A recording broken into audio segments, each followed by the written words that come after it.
Welcome to the Slop Temple. We pray this video helps. In this video, I will explain how to start your Acura MDX with a remote. First, make sure your vehicle is completely locked. This is a crucial safety step before initiating the remote start sequence.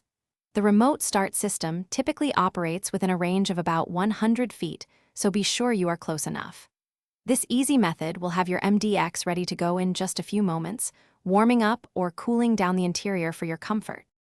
To activate the remote start, begin by pressing the lock button on your key fob one time. This action prepares the system for the next step. Immediately after, within about 5 seconds, press and hold the circular remote start button. Keep holding this button for at least 2 seconds. You will notice the exterior lights of your Acura MDX flash, confirming the command has been received and the engine is starting. Once the engine starts, it will typically run for a duration of 10 minutes. During this time, the climate control system in your Acura MDX will automatically activate, adjusting the cabin temperature to your last setting.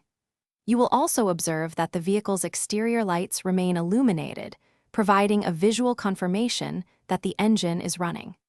This allows for a comfortable interior temperature before you even step inside. When you are ready to enter your Acura MDX, simply unlock the doors using your key fob or the smart entry system. Once inside, press the brake pedal. This action is essential to transition from remote start to full operational control. Finally, press the engine start/stop button. Your MDX is now fully ready for you to drive, ensuring a seamless and convenient experience from remote start to your destination. Thanks for watching. Consider subscribing if we helped you.